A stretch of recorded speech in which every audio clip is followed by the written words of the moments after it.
네가 강물에서 건져 올린 건 아이가 아니다. 네 목숨을 끊어놓을 재앙이지. 비단 두루마기를 걸친 사내의 서늘한 경고에 두부장수 과부 옥분의 가슴이 철렁 내려앉습니다. 포구 속 사나운 강물에서 건져낸 갓난아이를 가슴으로 품은 지 불과 2해째. 여인은 꿈에도 알지 못했습니다. 자신이 살려낸 이 작은 생명이 누군가의 모든 것을 무너뜨릴 거대한 비밀의 열쇠라는 것을요. 대체 아이의 정체는 무엇이기에 사내는 이토록 집요하게 모자의 숨통을 조여오는 걸까요? 힘없는 과부는 이 거대한 위협으로부터 아이를 무사히 지켜낼 수 있을까요? 피보다 진한 모정과 뒤바뀐 운명의 이야기, 지금 시작합니다. 안녕하세요. 몽이아담이에요. 옛날 이야기 들으면서 코 주무세요. 옛날 옛적 전라도 어느 고을 강변 마을에 옥분이라는 여인이 살았습니다. 25이었지요.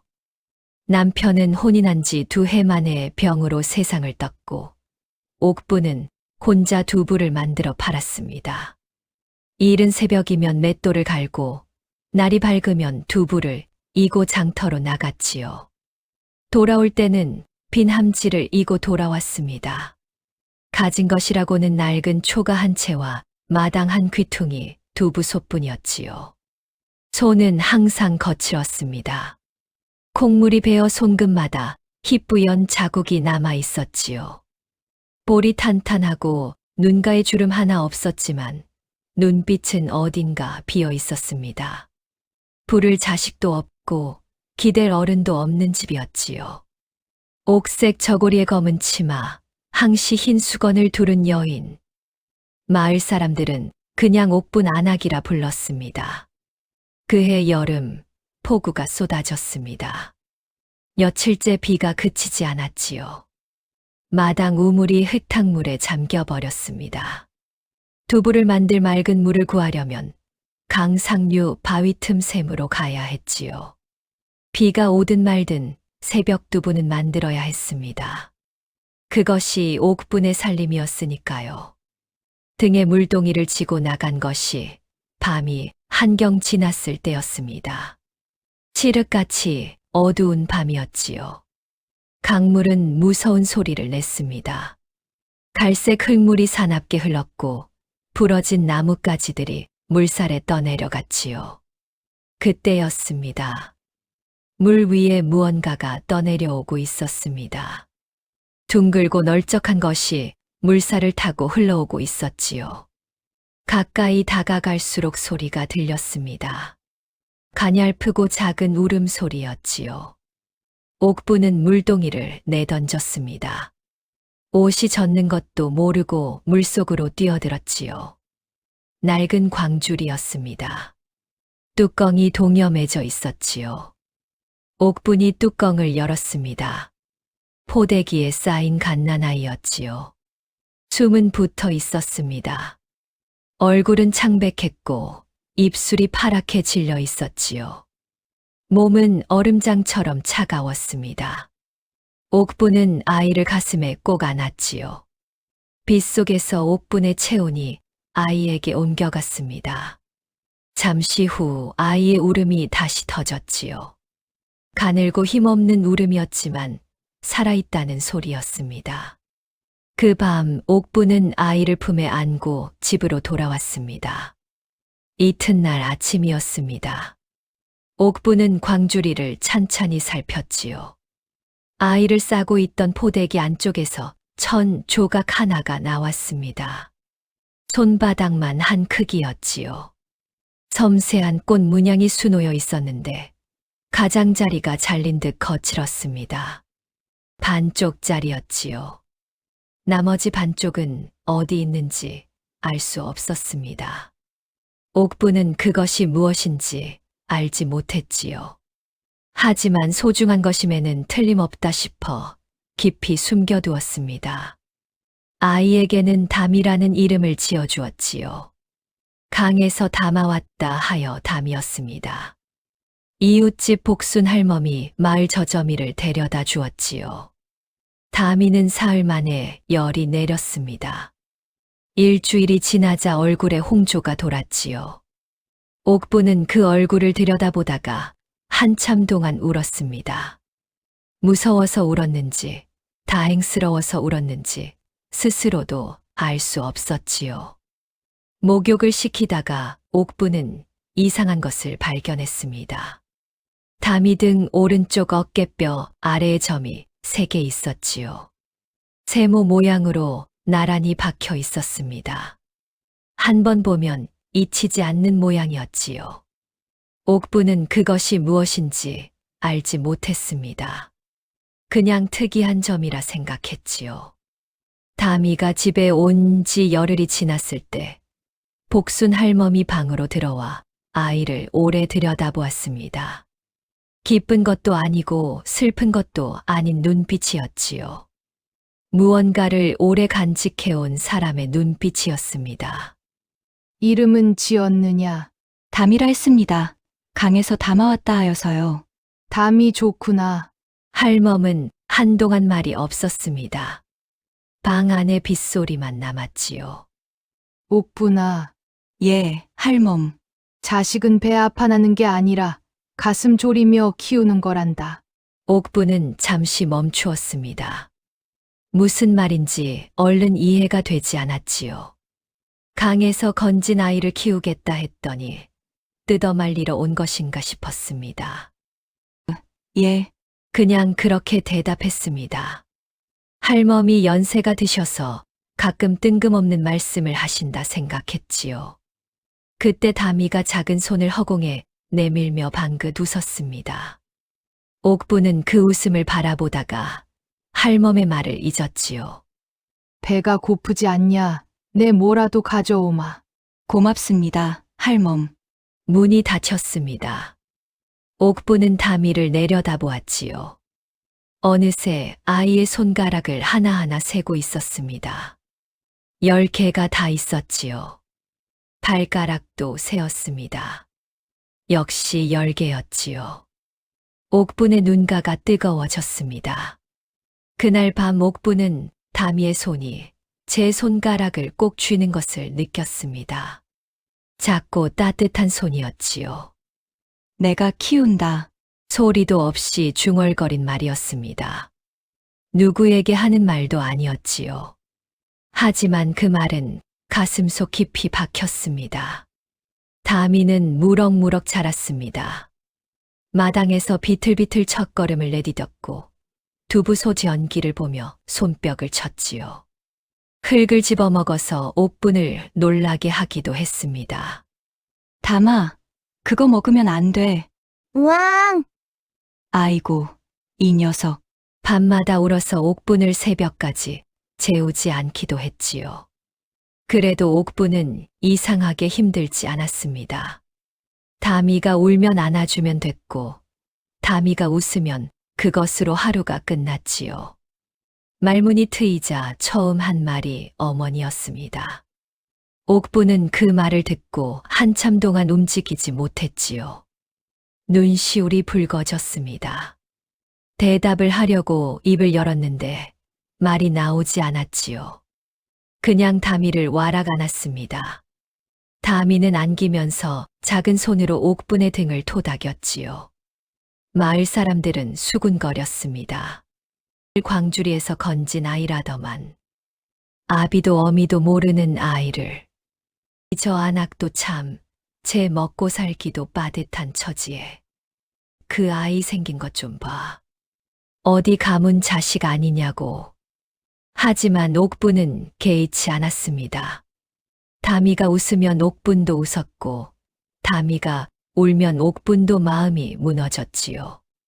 그것으로 충분했습니다. 그렇게 한 해가 가고 또 한 해가 갔습니다. 다미가 2살이 되던 해 가을이었지요.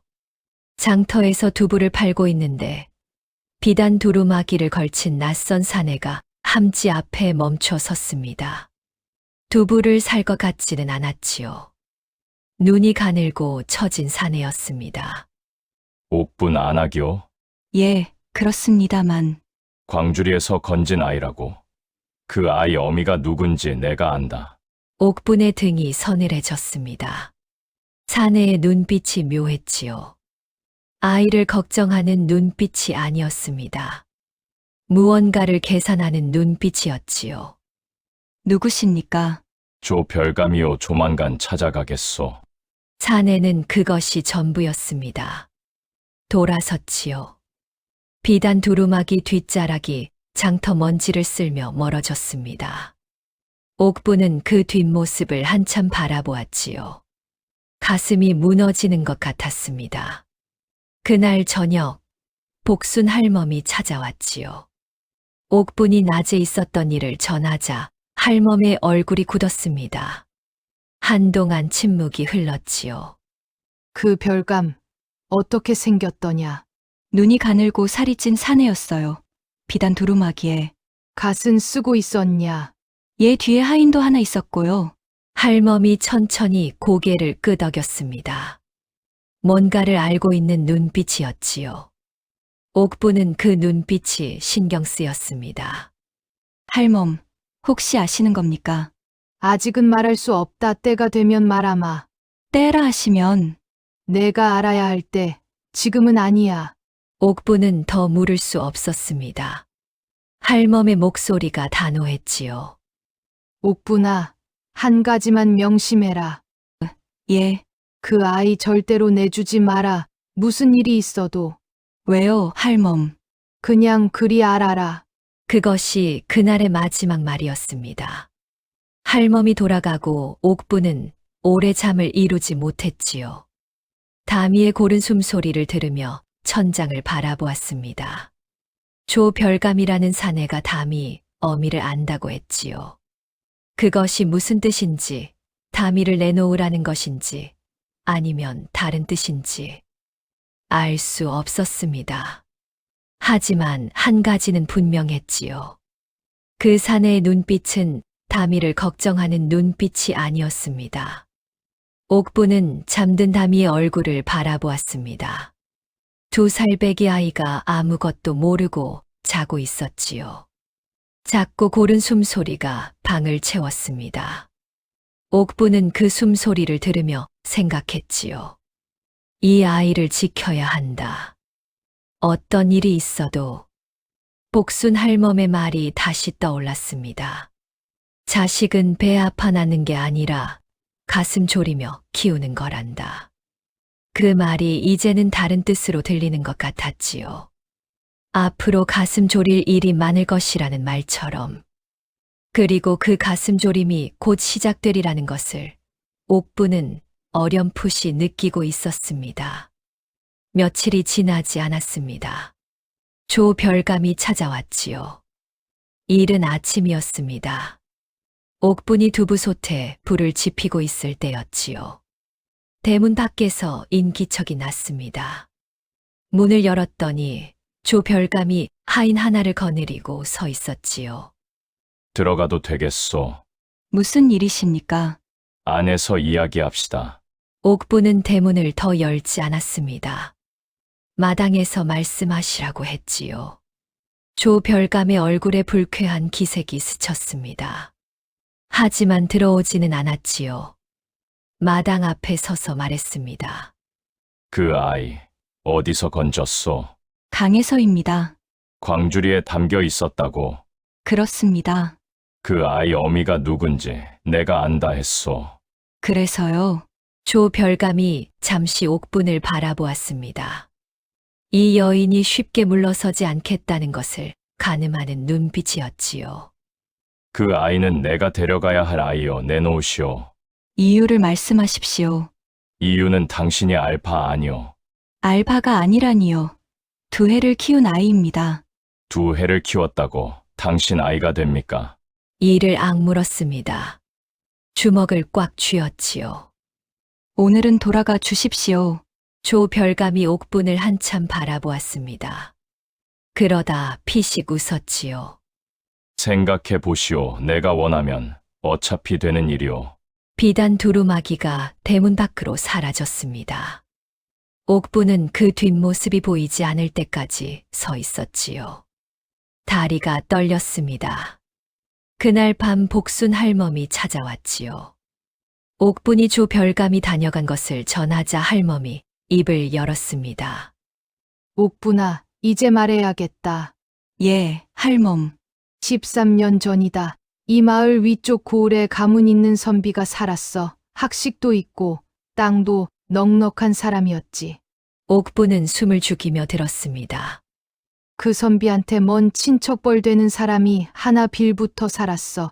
가진 것도 없고 이름도 없는 자였는데 선비 가문 재산을 노렸지. 선비가 죽으면 자식이 없으니 자신이 양자가 될 수 있다고 생각한 거야.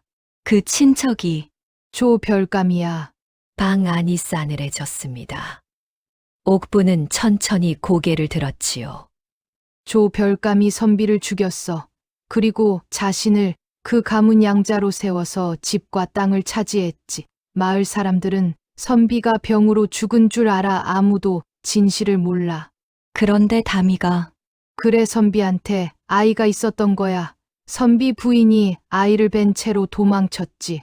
조별감은 그것을 몰랐어. 자식이 없다 생각했으니까.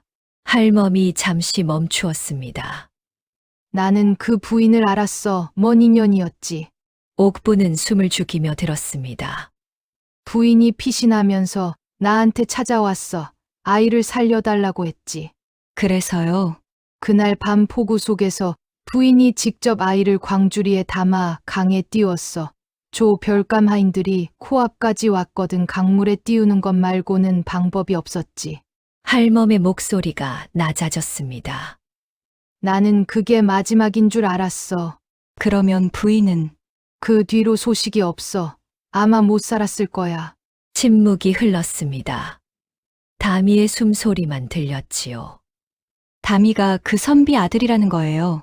그래 다미가 살아있으면 조별감 양자 신분이 무효야. 친자가 있는데 양자를 들인 것이 되니까 집도 땅도 이름도 전부 다미 것이지. 조별감이 지금 누리는 모든 것이 한순간에 날아가.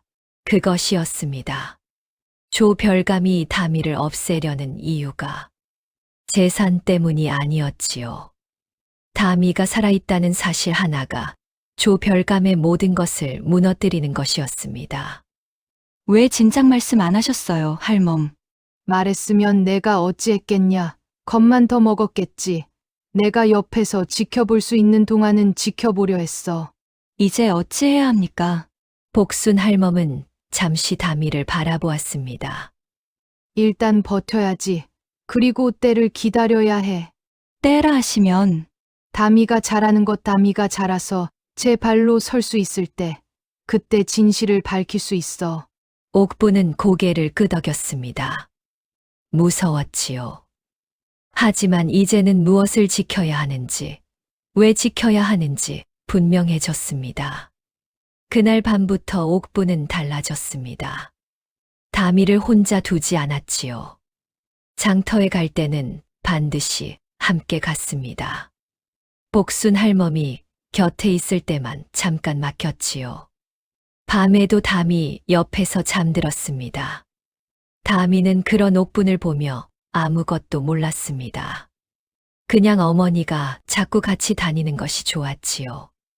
어머니, 오늘도 같이 가요? 응, 같이 가자. 신난다. 다미가 뛰어나갔습니다. 옥부는 그 뒷모습을 바라보며 천천히 따라갔지요. 뒤에서 보면 그냥 평범한 모자였습니다.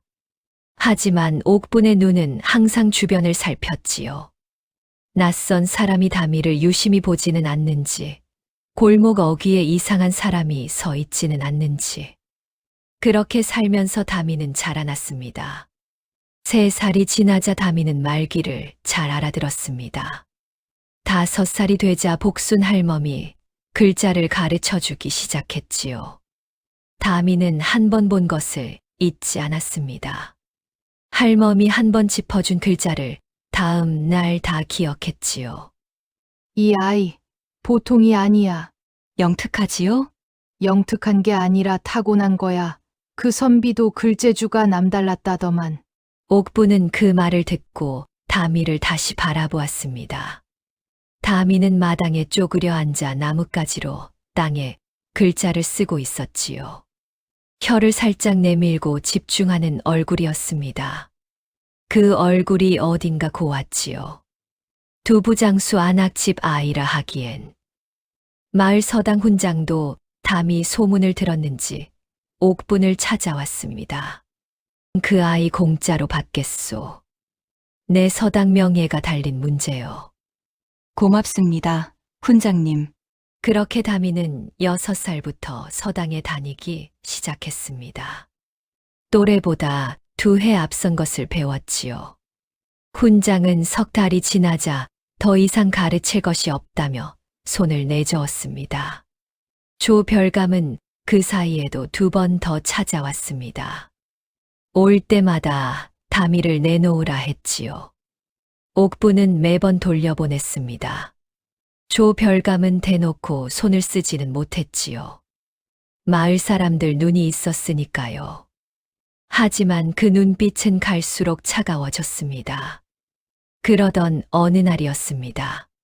장터에서 콩을 사러 전방에 들렀는데 전방 주인이 고개를 저었지요. 옥분 안악, 미안하오. 콩을 못 드리겠소. 왜요? 위에서 말이 있었소. 당신한테 팔면 나한테 불이익이 돌아온다 하오. 나도 먹고 살아야 하니. 콩을 못 사면 두부를 못 만들었지요. 조별감이 생계를 건드리기 시작한 것이었습니다. 옥부는 이튿날 이웃 마을까지 걸어가 콩을 샀지요. 무거운 콩 자루를 등에 지고 한 시즌을 걸어서 돌아왔습니다. 다미는 그 모습을 보고 아무 말도 하지 않았습니다. 그냥 콩 자루를 받아 부엌에 들여다 놓았지요. 그날 저녁 밥을 먹다가 다미가 물었습니다. 어머니, 오늘 많이 걸었어요? 조금. 발 안 아파요? 안 아파. 거짓말이에요. 발 빨개요. 옥부는 웃었습니다.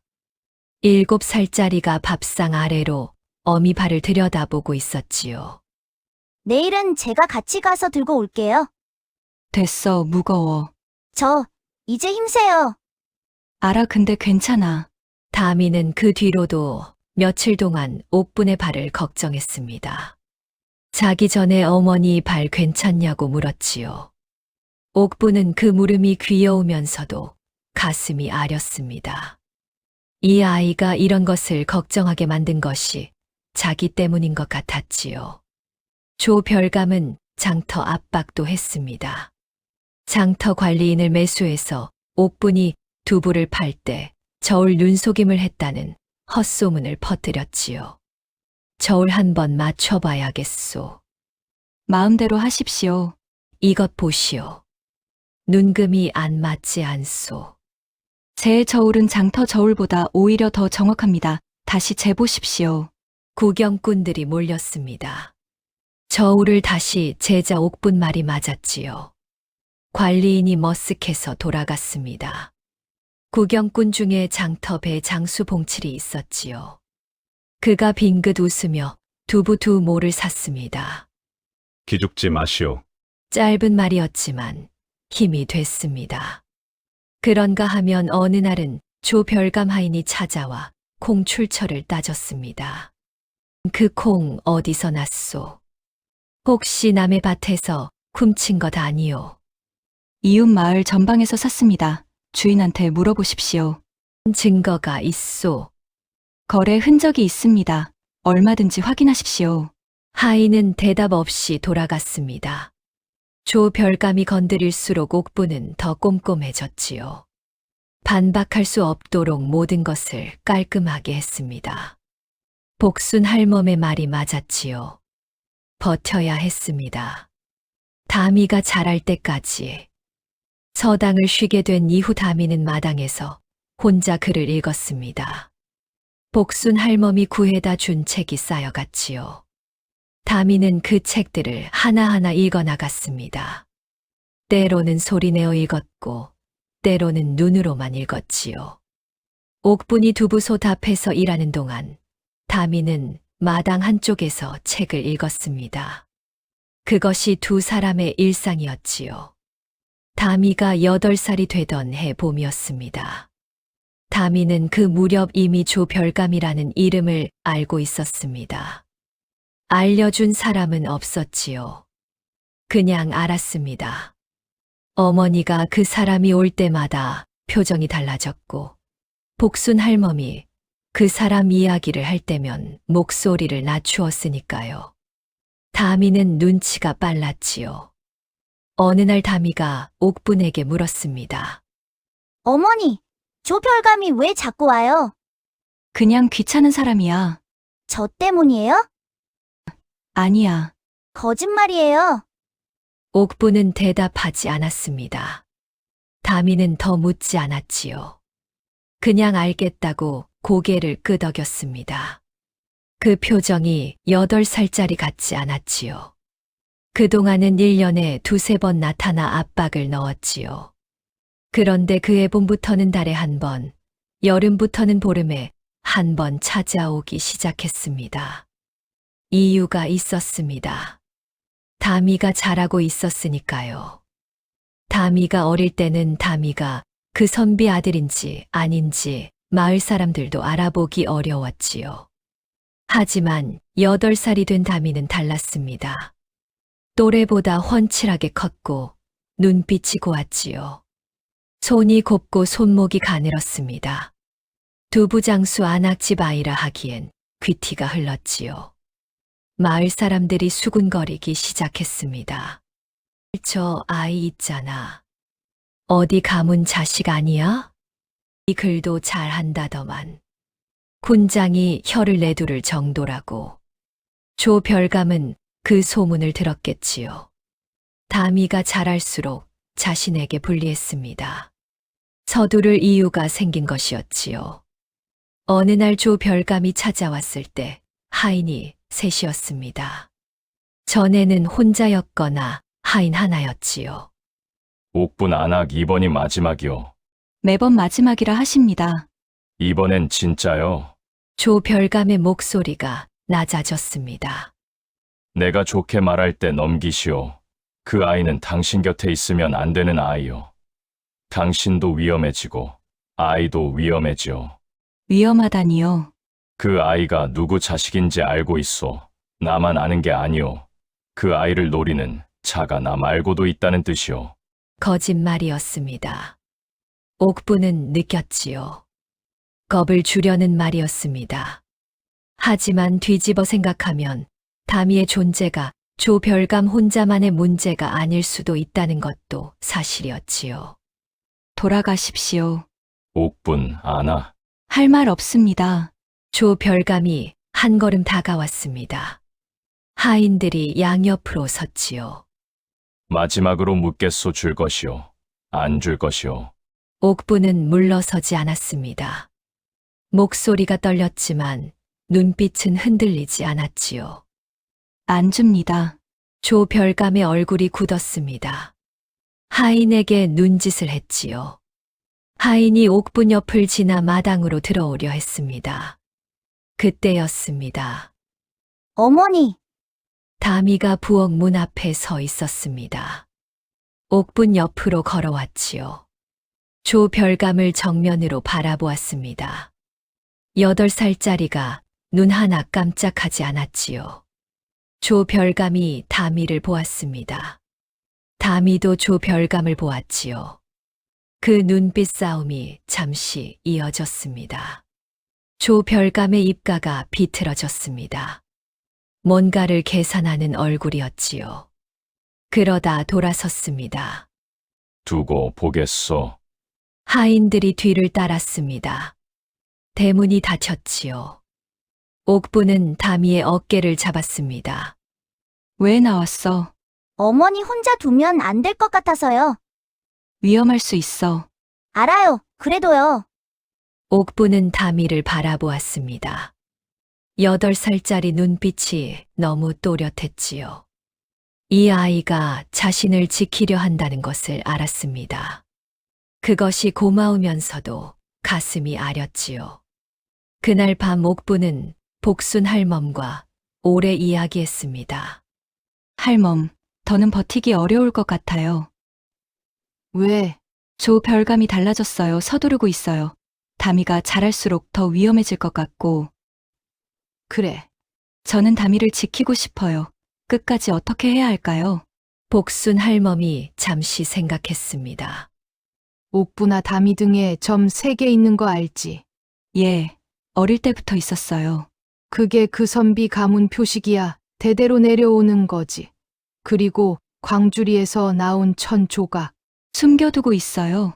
잘했어. 그 2가지가 다미 신분을 증명하는 거야. 하지만 지금 당장 꺼내면 안 돼. 왜요? 지금은 조 별감이 너무 강해. 마을에서 그 사람 말을 거스를 사람이 없어. 때가 필요해. 조 별감이 직접 손을 쓰면 어찌해요? 마을 사람들 앞에서 일이 벌어지면 달라. 여럿이 보는 앞에서 손을 쓰면 막을 수 있어. 그것이 실말이었습니다. 마을 사람들이 보는 앞에서 조 별감이 감히 하지 못하는 것. 그것을 이용해야 했지요. 그로부터 열흘이 지났습니다. 조 별감의 2번째 수가 시작되었지요. 이번에는 이장이 옥분을 찾아왔습니다. 미안한 표정이었지요. 옥분 아나, 나도 참 곤란하오만. 말씀하십시오. 조 별감이 다미를 서당에 보내지 말라 했소. 거스르면 마을 전체 부역을 늘리겠다 하오. 마을 전체의 부역이었습니다. 옥분 혼자의 문제가 아니었지요. 이장은 진심으로 미안해하는 표정이었습니다. 알겠습니다, 이장님. 이장이 돌아가고 옥분은 다미에게 말했습니다. 다마, 당분간 서당은 쉬어야 할 것 같아. 왜요? 사정이 생겼어. 조 별감 때문이에요? 옥분은 대답하지 않았습니다. 다미는 이미 알고 있었지요. 괜찮아요. 어머니 혼자 읽을게요. 서당보다 빨리 읽을 수 있어요. 미안하다. 미안하다고 하지 마세요. 어머니 잘못이 아니잖아요. 다미는 그 말대로 집에서 혼자 공부했습니다. 복순 할멈이 이따금 책을 구해다 주었지요. 다미는 한 번 읽은 책은 덮어도 다 기억했습니다. 조 별감의 3번째 수는 더 직접적이었습니다. 며칠 후 장터에서 두부를 팔고 있을 때 낯선 사내 둘이 나타났지요. 옥분의 저울을 들어보더니 큰 소리를 쳤습니다. 이 저울, 눈속임이요. 무게가 안 맞소. 구경꾼들이 몰렸습니다. 옥분은 침착하게 말했지요. 다시 재보십시오. 정확합니다. 이 정확하긴 눈이 있는 사람은 다 보이오. 마침 장터배 장수 봉칠이 그 모습을 보고 걸어왔습니다. 잠깐요. 내 저울로 재봅시다. 봉칠이 자기 저울을 가져왔지요. 두부를 올렸습니다. 옥분 저울과 정확히 같은 값이 나왔습니다. 낯선 사내들이 서로 눈치를 봤지요. 구경꾼들이 수군거렸습니다. 옥분 안악 저울이 맞잖아. 이 저 사내들 뭐야? 낯선 사내들은 말없이 사라졌습니다. 봉칠이 옥분에게 말했지요. 기죽지 마시오. 뻔히 보이는 짓이오. 고맙습니다. 뭐가 필요하면 말하시오. 나는 장터 사람들 사정 좀 알고 있으니. 봉칠은 30 중반의 말수 적은 배 장수였습니다. 옥분이 고생하는 것을 오래 지켜봤던 것이지요. 툭 던지고 가는 말이었지만 옥분은 그 말에서 힘을 얻었습니다. 옥분은 그날 이후로 다미를 절대 혼자 두지 않았습니다. 장터에 갈 때도, 물 기르러 갈 때도, 밤에도 항상 곁에 있었지요. 어머니, 오늘은 뭐 할 거예요? 두부 팔고 올게 같이 가자. 좋아요. 다미의 목소리가 마당을 가득 채웠습니다. 옥분은 그 목소리를 들으며 생각했지요. 이 아이의 웃음소리가 있는 한 버틸 수 있다고. 그해 가을이었습니다. 옥분이 밤에 눈을 떠보니 다미 자리가 비어 있었지요. 마당으로 나가자 다미가 달빛 아래 앉아 책을 읽고 있었습니다. 다마, 왜 안 자고? 좀 더 있고 싶어서요. 눈 나빠 들어와. 조금만요. 어머니, 응, 저 열심히 할 거예요. 그래, 알아. 나중에 어머니 편안하게 해드릴 거예요. 꼭. 옥부는 담이 옆에 앉았습니다. 달빛이 두 사람을 비추었지요. 한동안 말이 없었습니다. 담이가 책장을 넘기는 소리만 들렸지요. 담아, 예, 어머니는 내가 편안하게 해주지 않아도 돼. 그냥 옆에 있어줘. 담이가 고개를 들었습니다. 옥분을 바라보았지요. 둘 다 할 거예요. 옥부는 웃었습니다. 그 웃음이 오랜만에 나온 웃음이었지요. 그 이후로도 조별감은 물러서지 않았습니다. 보름이 지나자 조별감이 또 찾아왔지요. 이번에는 혼자였습니다. 하인도 없이 대문 앞에 서서 옥분을 불렀지요. 옥분이 나가자 조별감이 낮은 목소리로 말했습니다. 옥분 안왕 나도 원하지 않아서 하는 말이오.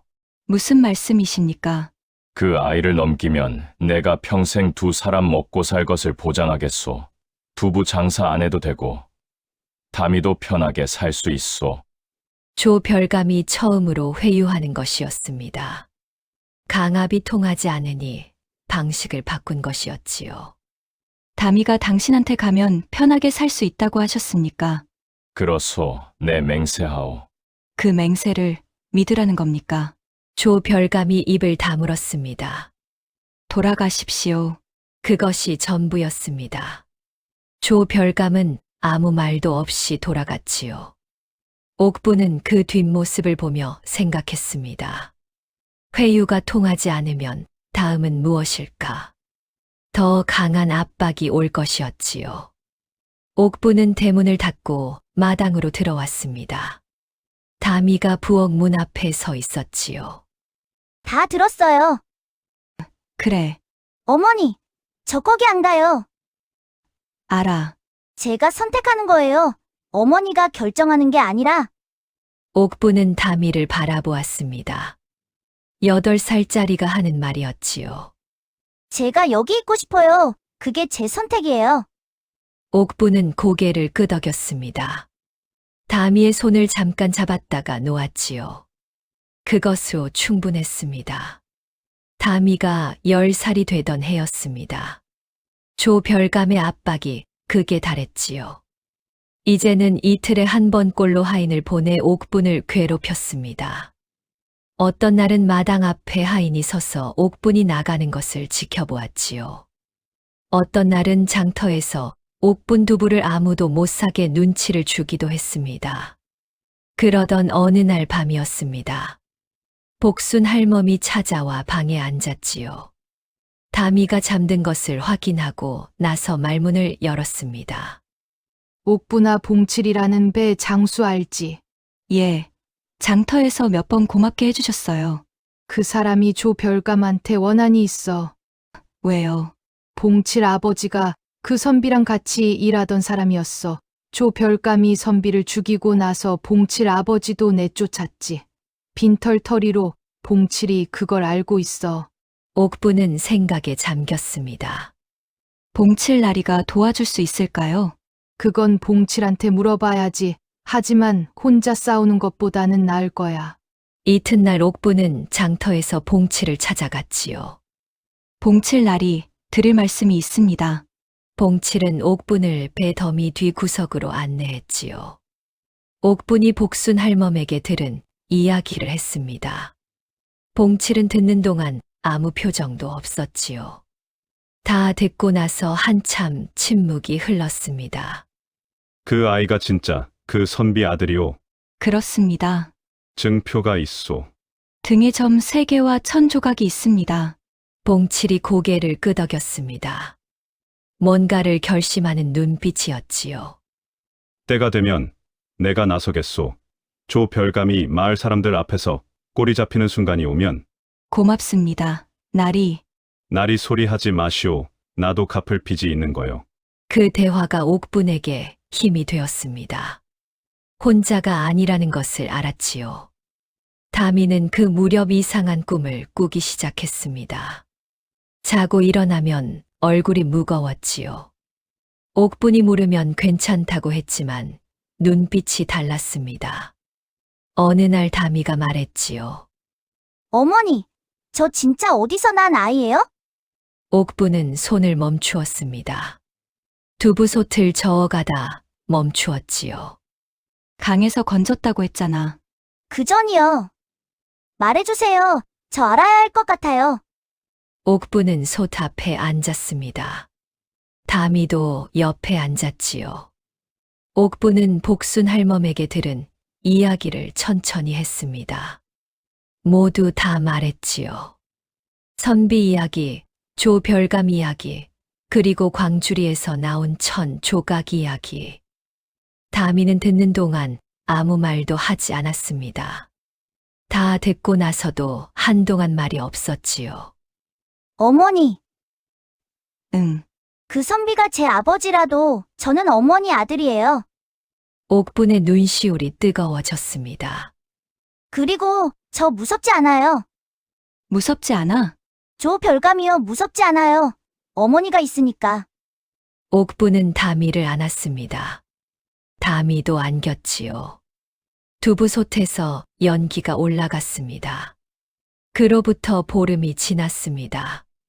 다미가 11살이 되던 해 가을이었지요. 조별감이 또 찾아왔습니다. 이번에는 동네 어귀에서부터 큰 소리를 냈지요.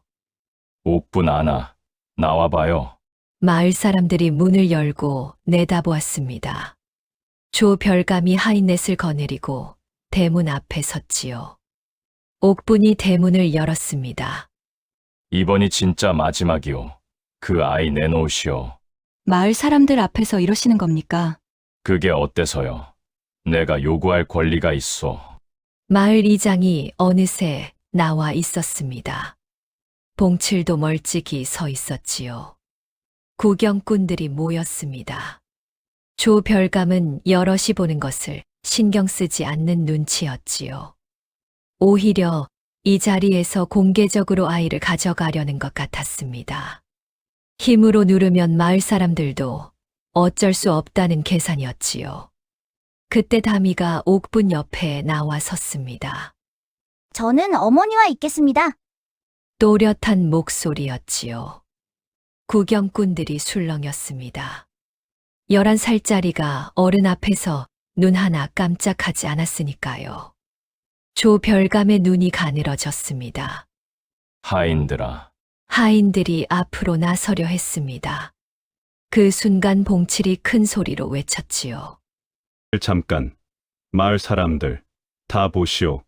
조별감이 지금 뭘 하려는지. 구경꾼들이 더 몰렸습니다. 이장도 앞으로 나왔지요. 별감, 이건 좀 지나친 것 아니요. 조별감이 이장을 노려보았습니다. 하인들은 멈추었지요.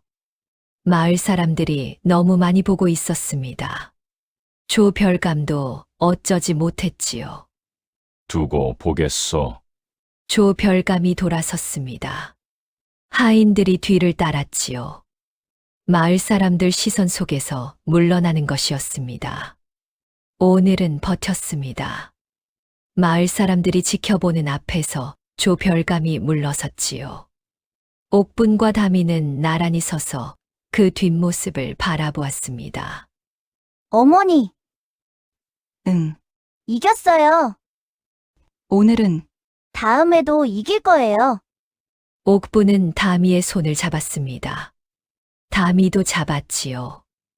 마을 사람들이 하나둘 돌아갔습니다. 봉칠이 멀찍이서 옥분을 바라보다가 고개를 끄덕이고 걸어갔지요. 오늘은 이겼습니다. 하지만 옥분은 알았지요.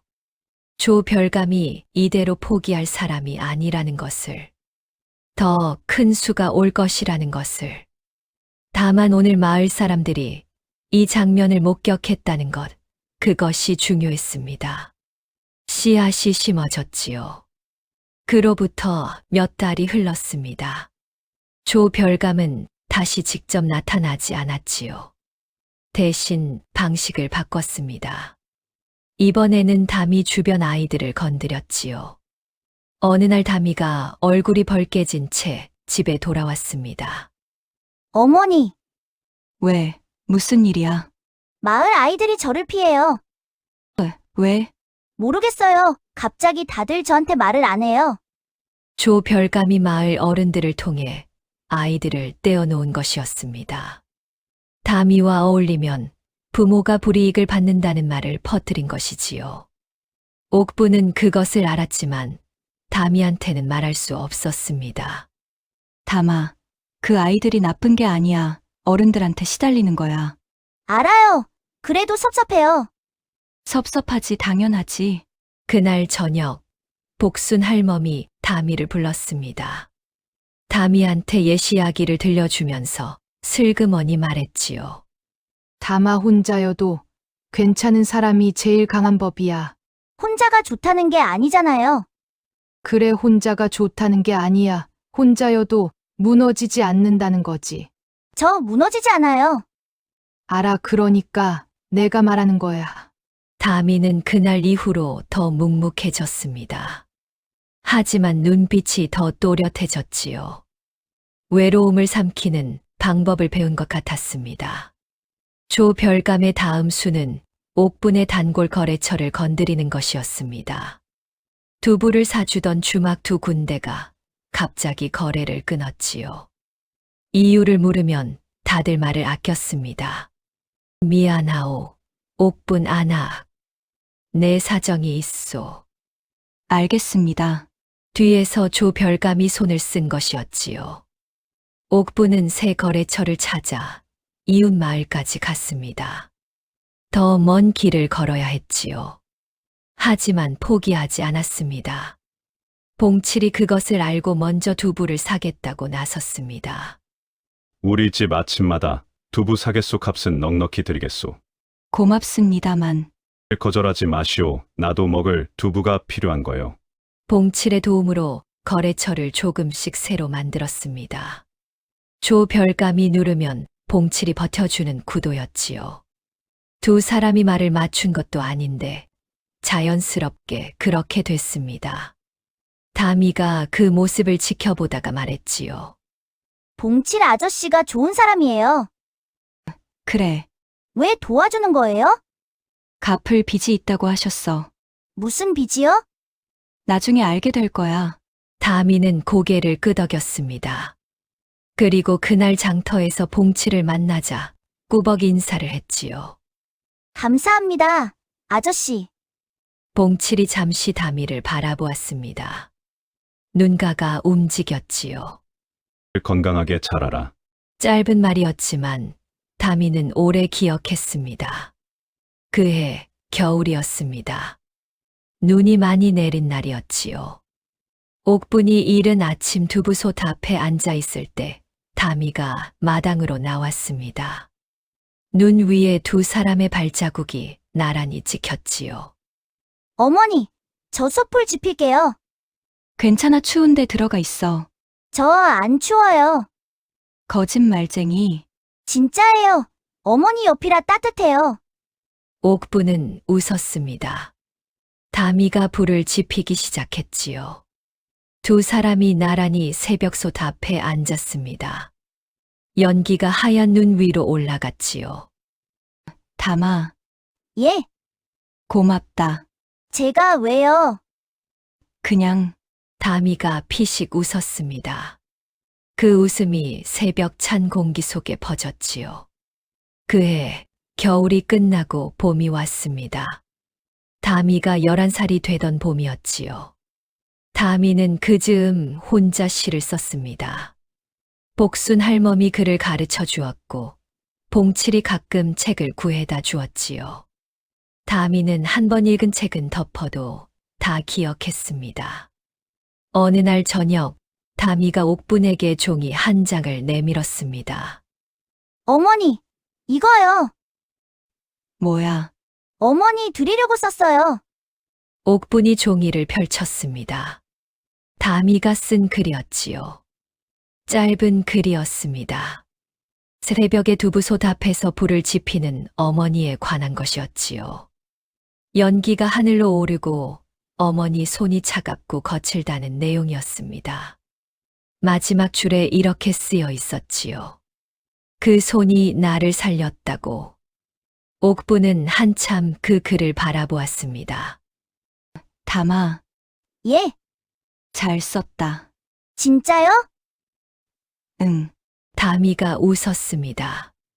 그 웃음이 마당에 퍼졌지요.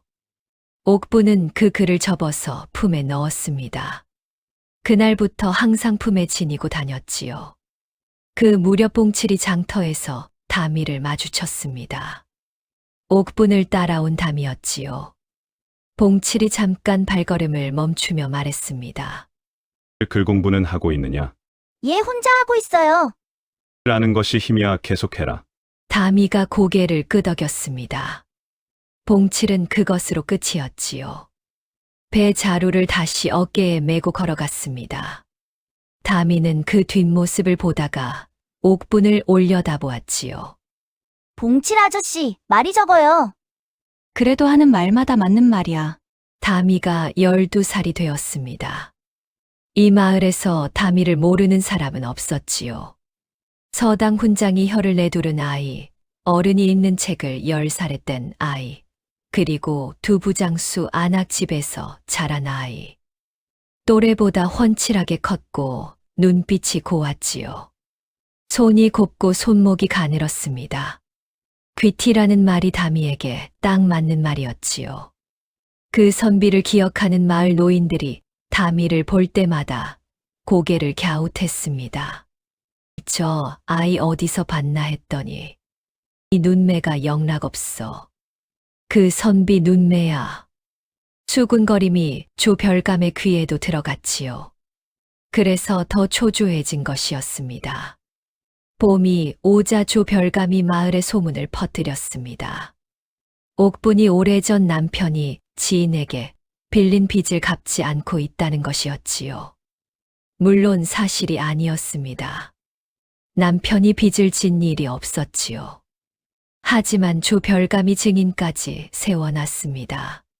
옥분 안악, 이거 어찌 된 일이오? 빚 문제가 있다 하오. 사실이 아닙니다. 남편이 빚진 일 없습니다. 증인이 있다 하오. 조작된 증인입니다. 이장은 딱히 옥분을 몰아붙이지는 않았지만 그렇다고 편을 들지도 못했지요. 마을 분위기가 싸늘해졌습니다. 누군가는 옥분이 빚을 안 갚는다 믿었고 누군가는 조별감이 꾸민 일이라 수군거렸지요. 봉칠이 옥분을 찾아왔습니다. 조별감이 마지막 패를 꺼낸 것 같소. 마지막이라고요? 그렇소. 이런 식으로 몰아붙이는 건 한 번밖에 못 써요. 마을 사람들이 다 보고 있으니까. 이게 거짓으로 드러나면 조별감이 오히려 망신을 당하오. 그래서 마지막인 거요. 그러면 어찌해야 합니까? 버텨야지요. 그리고 담이 그 아이 이제 때가 됐소. 옥분은 눈을 들었습니다. 담이가 직접 나서야 해요. 자기 신분을 밝혀야 하오. 그날 저녁 옥분은 다미를 불러 앉혔습니다. 담아, 할 말이 있어. 예, 때가 왔어. 내가 내 신분을 밝혀야 할 때. 다미는 잠시 옥분을 바라보았습니다. 어머니, 저 준비됐어요. 겁나지 않아? 겁나야 하지만 어머니가 더 이상 힘드시면 안 되잖아요. 그리고 어머니, 응. 신분 밝히든 밝히지 않든 저는 어머니 아들이에요. 그건 변하지 않아요. 옥분의 눈시울이 뜨거워졌습니다. 고개를 끄덕였지요. 그로부터 며칠 뒤였습니다. 조별감이 또다시 마을에 나타났지요. 이번에는 빚 문제로 옥분의 집을 빼앗겠다는 말을 하인들에게 큰 소리로 떠들며 왔습니다. 마을 사람들이 다 들으라는 듯이었지요. 빚을 갚지 못하면 집을 내놓아야지. 그게 이치 아니오. 마을 사람들이 마당 안팎으로 몰렸습니다. 봉칠도 와 있었지요. 복순 할멈도 담장 옆에 서 있었습니다. 옥분이 대문을 열고 나왔습니다. 다미가 옆에 섰지요. 오늘은 두말 없이 집을 내놓으시오. 내놓지 않겠습니다. 법이 있소. 법이 빚을 갚지 않으면 그 빚이 진짜입니까? 다미가 조별감을 바라보며 또렷하게 말했습니다. 마을 사람들이 조용해졌지요. 뭐라고? 그 빚이 진짜냐고 여쭤봤습니다. 조별감의 얼굴이 굳었습니다. 감히 어린 것이 저는 12살입니다. 하지만 거짓과 진실은 압니다. 구경꾼들이 술렁였지요. 조별감이 한 걸음 다가왔습니다. 내 어미가 가르쳤겠지. 버릇없는 거. 제 어머니는 저한테 거짓말하지 말라고 가르치셨습니다. 마을 사람들 사이에서 웃음이 새어나왔습니다. 조별감의 낯이 붉어졌지요. 오늘은 버텼습니다. 마을 사람들이 지켜보는 앞에서 다미가 당당히 맞섰지요. 조별감이 함부로 손을 쓸 수 없었습니다. 하지만 조별감의 눈빛이 달랐습니다. 망신을 당한 사람의 눈빛이 아니었지요. 무언가를 결심한 눈빛이었습니다. 그날 밤 복순 할멈이 옥분방에 와서 말했습니다. 옥분아, 내일 이후를 조심해라. 무슨 뜻이에요? 조별감이 공개적으로 당했어. 그 사람은 반드시 갚으려 들 거야. 그런데 마을 사람들 앞에서 또 당하면 끝이야. 그러니 이번엔 몰래 손을 쓸 거야. 다미를 직접 해치려 한다는 거예요. 그래, 그것이 이 싸움의 끝이 될 거야. 옥부는 다미를 바라보았습니다. 다미는 잠들어 있었지요. 가슴이 조여들었습니다. 어떻게 해야 해요? 다미를 한시도 혼자 두지 마라. 그리고 봉칠한테도 말해라. 준비를 해야 해. 무슨 준비요? 조별감이 손을 쓰는 그 순간 마을 사람들이 다 볼 수 있도록. 이튿날 옥부는 봉치를 찾아갔습니다. 봉칠 날이 이제 때가 된 것 같습니다. 봉칠은 잠시 생각하더니 고개를 끄덕였지요. 담이 신분 증표 준비되어 있소? 예전에 말씀드린 그 두 가지 잘 두었습니다. 조별감이 행동에 나서는 순간 그 자리에 마을 사람들이 있어야 해요. 얘가 미리 몇 명한테 귀띔해 두겠소. 어떻게 모읍니까? 내일 모레 장날이오. 사람이 가장 많은 날이지요. 조별감도 그걸 알 거요. 그 자리에서 일을 벌이려 할 것이요. 장날에 다미를 데리고 장터로 나가란 말입니까? 그렇소. 조별감을 유인하는 거요. 그리고 그가 손을 쓰는 순간 복순 할멈이 나서야 하오. 옥부는 복순 할멈에게 그 말을 전했습니다. 할멈은 고개를 끄덕였지요. 알겠다. 내가 해야 할 말이 있어. 그 자리에서 할게. 위험하지 않겠어요? 나는 이미 늙었어. 잃을 것도 없지. 하지만 다미는 달라. 그날 밤 옥부는 다미에게 다 말했습니다. 장날 계획을. 다미는 듣는 동안 표정 하나 변하지 않았지요. 알겠어요, 어머니. 무섭지? 조금요. 솔직하네. 어머니는요? 나도 조금. 두 사람은 웃었습니다. 어색한 웃음이었지만 서로에게 힘이 되는 웃음이었지요. 어머니, 응. 잘 될 거예요. 우리한테는 복순 할멈도 있고 봉칠 아저씨도 있잖아요. 그래. 그리고 서로가 있고요. 옥부는 다미의 손을 잡았습니다. 다미도 잡았지요. 마당에 달빛이 내렸습니다. 장날 전날이었습니다. 옥분이 두부를 다 만들고 함지에 담아놓자 다미가 부엌으로 들어왔지요. 어머니, 저 내일 무서울 것 같아요. 그래도 괜찮아. 무서운데 괜찮아요? 무서워도 하면 되는 거야. 어머니도 12해 동안 무서웠거든. 매일이요? 응, 매일. 그래도 버티셨잖아요. 내가 있었으니까. 다미가 잠시 옥분을 바라보았습니다. 그러더니 함지를 들어 안쪽 선반에 올려주었지요. 무거운 함지를 힘껏 들었습니다. 예전엔 들지도 못했던 함지였지요. 이제 이거 드네. 제가 많이 컸잖아요. 그래, 많이 컸다. 두 사람이 나란히 부엌에 서 있었습니다. 내일이 오기 전 마지막 평범한 밤이었지요. 그날 밤 다미가 자리에 눕기 전에 옥분을 불렀습니다. 어머니, 응, 내일 잘 될 거예요. 그래.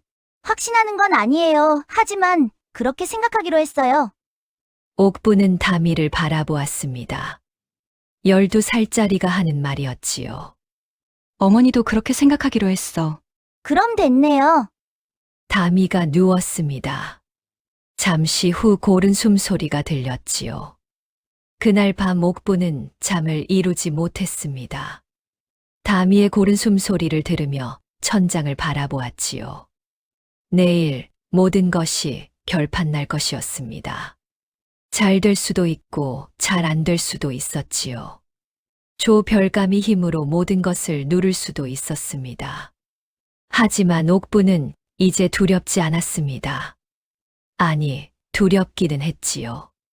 하지만 두려움보다 더 큰 것이 있었습니다. 이 아이를 지켜야 한다는 마음이었지요.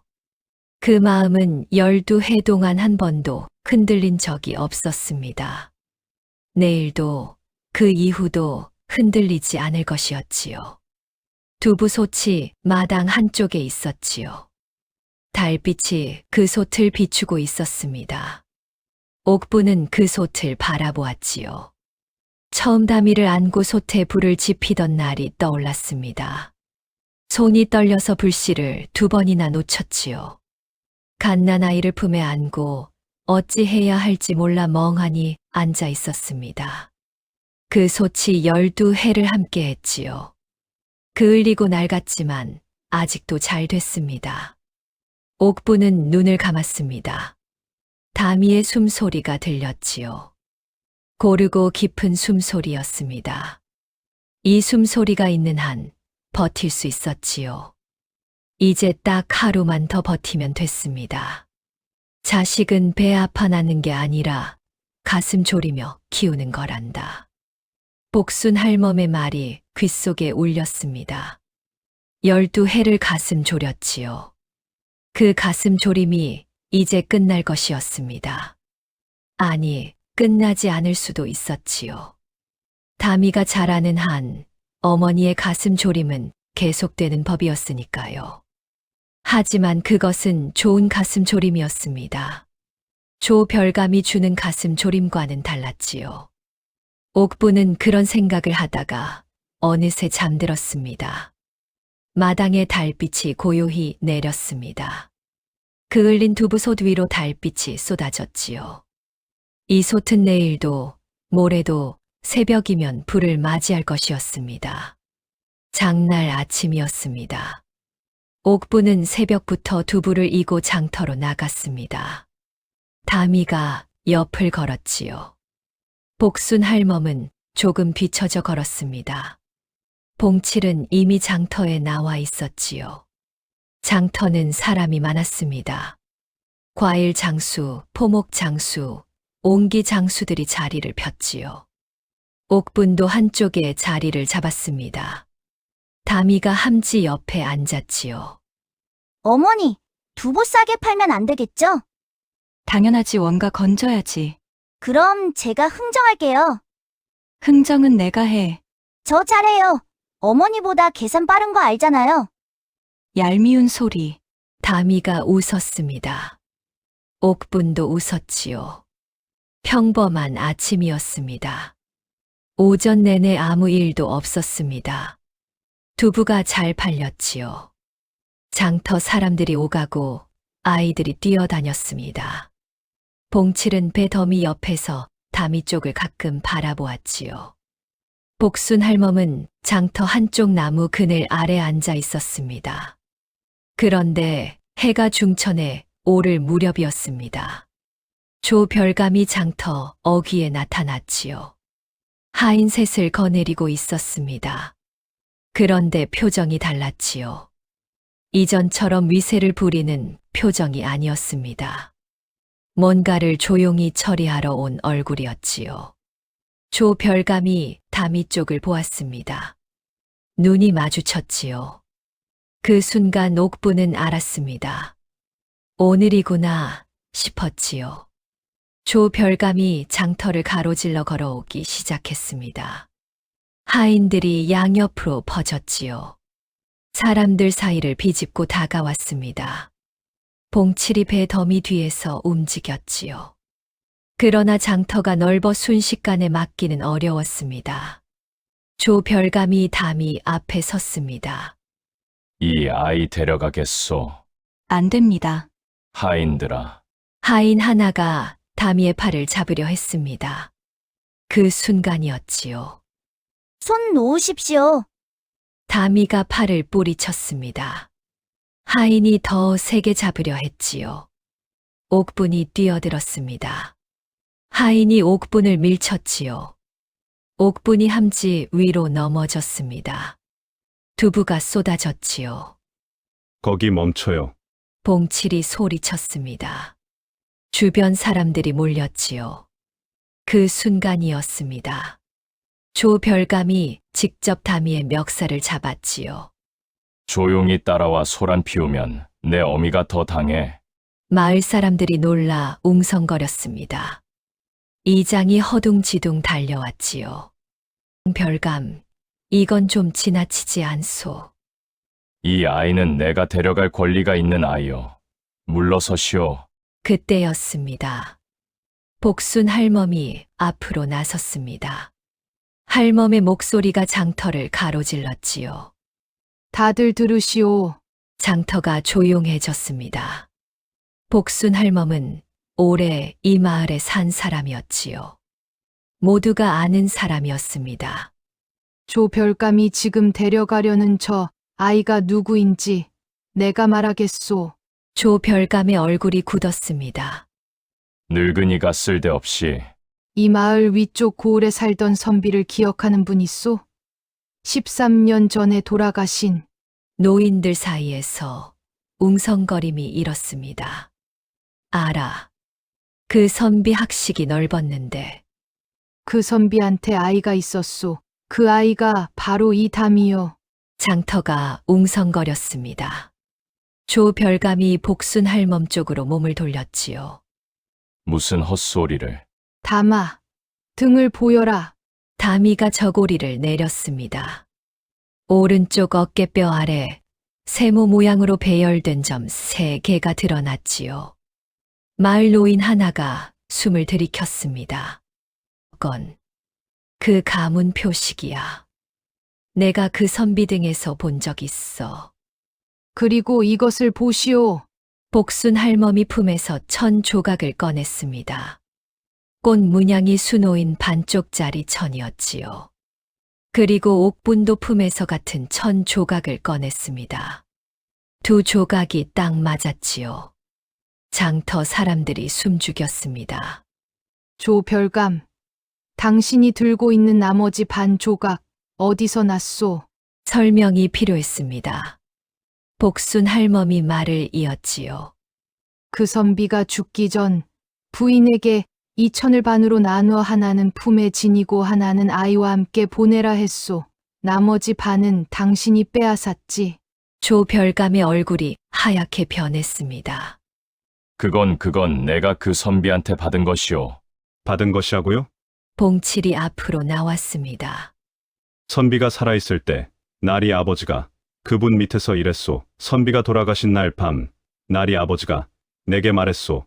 선비가 병으로 죽은 게 아니라고. 그날 밤 이후로 나리 아버지는 쫓겨났소. 장터가 술렁였습니다. 조별감이 사방을 둘러보았지요. 마을 사람들이 애워싸고 있었습니다. 다 거짓이오. 늙은이 헛소리와 장사꾼 말을 믿겠소. 별감. 이장이 고개를 숙이며 말했습니다. 저도 오래전부터 이상하다 생각했소. 선비가 그리 갑자기 가신 것이, 그리고 별감이 그 자리를 그리 빨리 차지한 것이, 마을 사람들 사이에서 웅성거림이 커졌습니다. 조별감이 뒤로 한 발 물러섰지요. 하인들이 눈치를 살폈습니다. 마을 사람들이 조별감을 애워쌌습니다. 조별감은 옴짝달싹 못했지요. 그제야 깨달은 것이었습니다. 담이 하나를 없애려다 자신이 쌓아온 모든 것이 무너지고 있다는 것을. 기다려요. 내가 설명하겠소. 설명을 들어봅시다. 별감. 이장의 목소리가 달라져 있었습니다. 여태껏 눈치를 보던 이장이 아니었지요. 저 여인이 꾸며낸 이야기요. 노인네 헛소문이고 이 헛소문이 아니오. 내가 그 선비등에서 저 표식을 직접 봤소. 반상 모임에서 함께 씨름하다 봤지. 틀림없소. 노인이 또 한 명 앞으로 나섰습니다. 나도 봤소. 그 선비가 돌아가셨다 했을 때 이상하다 싶었소. 너무 갑작스러웠지. 그리고 별감이 그 집을 너무 빨리 차지했어. 마을 사람들의 눈빛이 달라지고 있었습니다. 조 별감을 바라보는 눈빛이 의심에서 확신으로 넘어가고 있었지요. 봉칠이 다가섰습니다. 별감. 한 가지만 대답하시오. 저 1000조각 나머지 반쪽 어디서 났소? 조 별감이 입을 열었다 닫았습니다. 대답이 나오지 않았지요. 선비가 살아있을 때 준 것이라면 언제? 어디서 받으셨소? 나머지 반 조각이 있다는 것 자체가 선비 부인한테서 빼앗았다는 뜻 아니오. 옥분이 천천히 일어섰습니다. 쏟아진 두부가 발 아래 있었지요. 무릎이 아팠지만 괜찮았습니다. 다미가 뛰어와 옥분의 팔을 잡았지요. 괜찮아, 담아. 어머니, 손 다쳤어요? 안 다쳤어. 진짜요? 진짜야. 두 사람이 마주 보았습니다. 옥분의 눈에 눈물이 맺혔지요. 이상했습니다. 이기고 있는 상황인데 눈물이 났지요. 조 별감이 뒤를 돌아보았습니다. 하인들이 눈치를 살폈지요. 오래 모시던 하인이 천천히 앞으로 나왔습니다. 저도 더는 못하겠습니다. 이 배신자가 제가 배신한 게 아닙니다. 처음부터 잘못된 일이었지요. 마을 사람들이 조 별감을 애워쌌습니다. 이장이 앞으로 나섰지요. 조 별감. 오늘 여기서 있었던 일은 이 마을 사람들이 다 보았소. 지금 떠나시오. 그리고 다시는 이 마을에 오지 마시오. 조 별감이 이장을 노려보았습니다. 그러다 마을 사람들을 그리고 다미를 바라보았지요. 다미는 물러서지 않았습니다. 옥분 옆에 서서 조 별감을 똑바로 바라보고 있었지요. 12살짜리 눈빛이 흔들리지 않았습니다. 조 별감이 입을 열었다 닫았습니다. 그리고 천천히 돌아섰지요. 비단 두루마기가 장터 먼지를 쓸며 멀어졌습니다. 하인들이 뒤를 따랐지요. 장터 사람들이 길을 터주었습니다. 아무도 말을 걸지 않았지요. 아무도 붙들지 않았습니다. 그냥 보았지요. 그것으로 충분했습니다.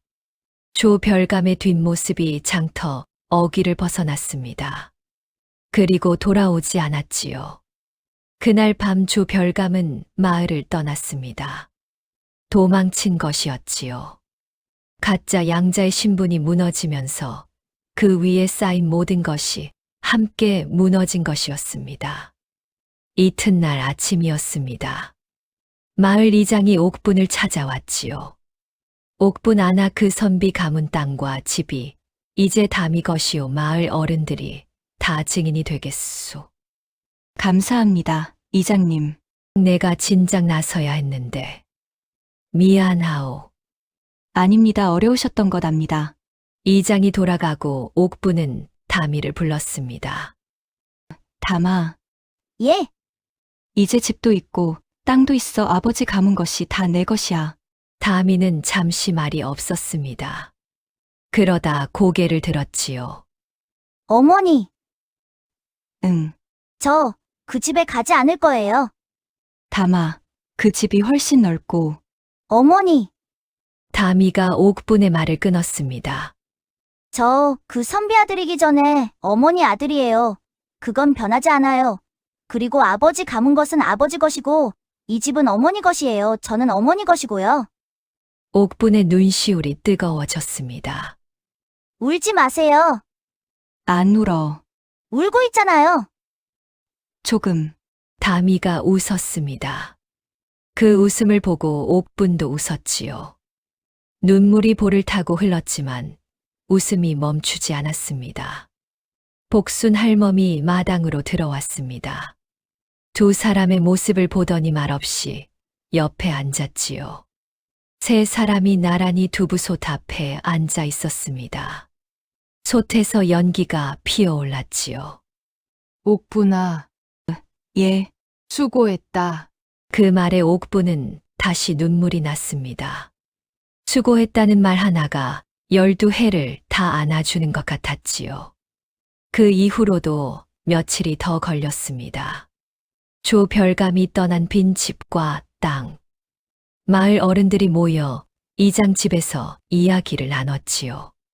다미가 그 선비의 아들이라는 것은 이제 마을에서 모르는 사람이 없었습니다. 노인들의 증언이 이어졌지요. 다미 등의 점 3개, 두 조각으로 나뉜 천, 복순 할멈의 말. 하나하나가 쌓였습니다. 결론은 간단했습니다. 선비 가문의 집과 땅은 친자인 다미 것이라고. 가짜 양자의 소유는 처음부터 무효였다고. 다미는 12살의 아버지 가문 이름을 되찾았습니다. 그리고 옥분과 함께 이 좁은 초가에 그대로 살았지요. 이웃에서 수군거렸습니다. 넓은 집을 두고 왜 두부장수 집에 사느냐고. 다미는 그 말이 들리면 그냥 웃었지요. 다미야, 이제 저 큰 집이 내 것인데 어찌 여기 있느냐. 여기가 제 집이에요. 두부장수 집이 집이냐. 어머니가 있으면 집이지요. 마을 사람이 할 말이 없었습니다. 봉칠이 이 말을 전해 듣고 혼자 웃었다지요. 봉칠이 어느 날 옥분을 찾아왔습니다. 잘 됐소. 옥분 안악. 다 나리 덕분입니다. 내 덕이 아니오. 당신이 12해를 버텼으니까 된 거요. 그래도 나리가 나서주지 않았다면 나는 그냥 서 있었소. 마을 사람들이 다 봤으니까 가능했던 거요. 봉칠이 두부 두 모를 사서 갔습니다. 값을 넉넉히 놓고 갔지요. 옥부는 그것을 보며 웃었습니다. 다미가 아버지 가문 이름을 되찾은 뒤로 옥분의 두부 장사가 달라졌습니다. 예전에 외면하던 사람들이 두부를 사러 왔지요. 전날 조별감 압박에 어쩔 수 없이 외면했던 사람들이었습니다. 옥분 안악, 두부 두 모만요. 예, 잠깐요. 나 그동안 못 사서 미안했소. 사정이 있었소. 아닙니다. 이제 오셨으면 됐지요. 장터에서 두부가 다 팔렸습니다. 처음으로 빈 함지를 이고 가벼운 발걸음으로 돌아오는 날이었지요. 다미가 대문 앞에 서서 기다리고 있었습니다. 어머니, 다 팔았어요? 응, 다 팔았다. 잘 됐다. 다미가 함지를 받아들었습니다. 이제는 거뜬히 들었지요. 그날 저녁이었습니다. 옥분이 부엌에서 저녁을 준비하는데 다미가 들어왔지요. 어머니, 저 드릴 말씀이 있어요. 응, 말해봐. 아버지 가문 집과 땅 어떻게 할지 생각해봤어요. 어떻게 할 건데? 저는 여기 살 거예요, 계속. 옥분 그래도 그게 다 내 것인데. 그 집은 고쳐서 마을 사람들이 쓸 수 있게 하고 싶어요. 서당이나 뭐 그런 것으로. 옥부는 손을 멈추었습니다. 다미를 바라보았지요. 그 선비가 마을을 위해 뭔가 하고 싶어 했다고 복순 할멈이 말했어요. 저는 아버지를 모르지만 그 마음은 이어받고 싶어요. 다마, 이상해요? 이상하지 않아 다만. 다만 뭐요? 내가 12살인데 그런 생각을 한다는 게 어머니가 12해 동안 가르쳐준 거잖아요. 내가 뭘 가르쳤다고. 그냥 옆에 있어주는 것 그게 가장 큰 거라고. 옥부는 웃었습니다. 웃으면서 눈물이 났지요. 이 아이가 언제 이렇게 컸나 싶었습니다. 며칠 후였습니다. 다미가 복순 할멈 집에 갔다가 돌아왔는데 얼굴이 묘했지요. 무언가를 많이 생각하는 얼굴이었습니다. 할멈이 뭐라 하셨어? 아버지 이야기를 해주셨어요. 무슨 이야기? 아버지가 어떤 사람이었는지요.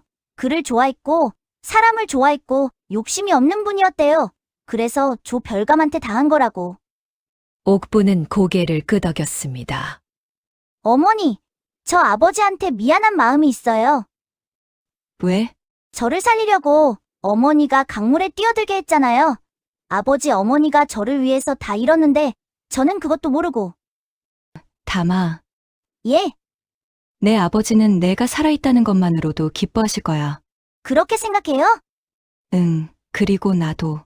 다미가 옥분을 바라보았습니다. 눈이 촉촉했지요. 어머니도요? 나도 내가 살아있다는 것만으로도 충분해 항상. 두 사람이 나란히 앉아 있었습니다. 마당에 저녁 빛이 내렸지요. 두부솥이 마당 한쪽에 있었습니다. 낡고 그을린 솥이었지요. 다미가 그 솥을 바라보다가 말했습니다. 어머니, 저 나중에 크면 이 솥 새 것으로 바꿔드릴게요. 이 솥이 좋아. 낡았잖아요. 낡아도 좋아. 이 솥 앞에서 내가 뒤집기 했고, 첫걸음했고, 어머니라고 불렀잖아. 다미가 솥을 다시 바라보았습니다. 그리고 웃었지요. 그럼 안 바꿀게요. 고마워. 뭐가요? 그냥, 복순 할멈이 마당으로 들어왔습니다. 두 사람을 보더니 툇마루에 앉았지요. 뭐가 그리 좋으냐? 그냥요. 그냥이 제일 좋은 거지. 세 사람이 나란히 앉았습니다. 저녁, 바람이 마당을 지나갔지요. 두부솥 옆에 연기 냄새가 남아 있었습니다. 그로부터 봄이 지나고 여름이 왔습니다. 다미는 아버지 가문집을 고쳐 마을 아이들이 공부할 수 있는 곳으로 만들기 시작했습니다. 혼자서는 어렵다고 하자 마을 어른들이 하나둘 도왔지요. 조 별감이 무서워 외면하던 사람들이 이제는 앞장섰습니다. 이장도 직접 나섰지요. 내가 진작 이랬어야 했는데 이제라도 해주시니 감사합니다. 이 아이 참 말을 참 곱게 하네. 봉칠이 그 옆에서 듣다가 말했습니다. 어머니를 닮았소. 다미가 봉칠을 바라보았습니다. 봉칠 아저씨도 도와주셔야지요. 내가 언제 안 한다 했소. 봉칠이 소매를 걷어붙이며 나섰습니다. 그날 마을 어른들이 모여 낡은 집 지붕을 고쳤지요. 옥부는 그 모습을 멀찍이서 바라보았습니다. 다미가 어른들 사이에서 이것저것 물어보며 일을 했지요. 키가 크고 목소리도 굵어진 담이었습니다. 저 아이가 강해서 건진 아이라는 것을 지금 보면 믿기지 않았습니다. 아니, 그것보다 이 아이가 자기 아이라는 것이 더 믿기지 않았지요. 아이가 없던 과부가 12해를 키워 이 정도로 만들었으니까요. 복순 할멈이 옥분 옆에 와서 섰습니다. 뭘 그리 보느냐? 담이요. 잘 컸지. 예, 옥분아, 예, 할멈. 나는 이제 다 봤다 할 도리를 다 했어. 옥부는 할멈을 바라보았습니다. 할멈이 웃었지요. 주름이 깊은 웃음이었습니다. 담이 어미 만나면 뭐라 할까? 아이가 잘 컸다고 해야겠지. 할멈. 내 마음이 놓인다는 거야, 이제. 두 사람이 나란히 서 있었습니다.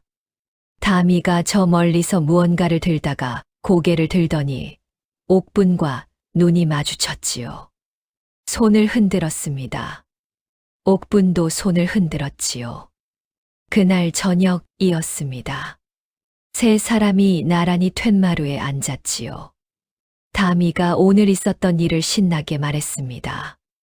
어느 어른이 어떻게 했고, 지붕 어느 부분이 가장 힘들었고, 옥분과 복순 할멈이 들었지요. 다음 달에는 아이들이 들어올 수 있을 것 같아요. 훈장은 구했느냐? 봉칠 아저씨가 아는 분 계신다 했어요. 잘 됐구나. 마당에 달이 떴습니다. 세 사람의 그림자가 마당에 길게 늘어졌지요. 두부솥에서 전날 끓인 냄새가 아직 남아 있었습니다. 옥부는 그 솥을 바라보았습니다. 그을리고 낡은 솥이었지요. 폭우가 쏟아지던 밤 처음 불을 지피던 그 솥이었습니다. 그 뒤로 12해 하루도 빠짐없이 새벽마다 불을 피운 솥이었지요. 다미의 첫걸음도 다미가 처음 어머니라 부르던 날도 모두 이 솥 앞에서였습니다. 폭우가 쏟아지던 날 밤이 떠올랐습니다. 혼자 강물 속으로 뛰어들었던 그 밤이었지요. 아이를 안고 돌아오면서 손이 떨렸습니다. 이 아이를 어찌 키우나 싶었지요. 젖도 없고 돈도 없고 아이를 키워본 적도 없었습니다. 하지만 키웠지요. 12해가 지났습니다. 그 사이 조별감도 왔다 갔고 콩출처 시비도 있었고 저울 눈속임 소문도 있었고 다미가 혼자 달빛 아래서 글을 읽던 날도 있었지요. 다미가 처음으로 어머니라고 불렀던 날도 있었습니다. 그 모든 날들이 지금 이 마당에 쌓여 있었지요. 이 솥이 다 기억하고 있었습니다. 새벽마다 불을 지피던 손을, 다미의 첫걸음을, 가슴 졸이며 버텨온 12해를. 다미가 하늘을 바라보다가 말했습니다. 어머니, 응, 행복해요? 옥부는 잠시 생각했습니다. 그리고 대답했지요. 응, 행복하다. 저도요. 마당에 별이 돋기 시작했습니다. 폭우가 쏟아지던 날 밤, 혼자 강물 속으로 뛰어들었던 그 여인이 이제는 아들과 나란히 앉아 별을 보고 있었지요. 비어있던 눈빛이 이제는 가득 차 있었습니다. 12해를 가슴 졸였습니다. 그 가슴 졸임이 곧 사랑이었고 그 사랑이 곧 담이었지요. 옥분과 다미는 그렇게 피보다 진한 정으로 이어진 모자였습니다. 이 이야기는 그 마을 사람들 사이에서 오래오래 전해졌습니다. 해가 바뀌고 세월이 흘러도 마을 사람들은 폭우 치던 밤 그 과부가 강으로 뛰어들던 이야기를 자식들에게 들려주었습니다. 그리고 자식들은 또 그 자식들에게 전했지요. 폭우 치는 밤 강물에서 광주리를 건진 두부장수 과부와 그 품 안에서 자란 아이의 이야기로, 그리고 사람의 정이 핏줄보다 더 깊이 흐를 수 있다는 것을 알게 해준 이야기로. 다음 영상을 빠르게 만나보시려면 좋아요와 구독을 눌러주세요. 지금 화면에 나오는 더 재미있는 영상들도 함께 해주세요. 그럼 모두 행복한 하루 보내세요. 감사합니다. 오늘의 이야기는 여기까지예요. 안녕. 맞다. 구독, 좋아요, 댓글 말해야 하는데.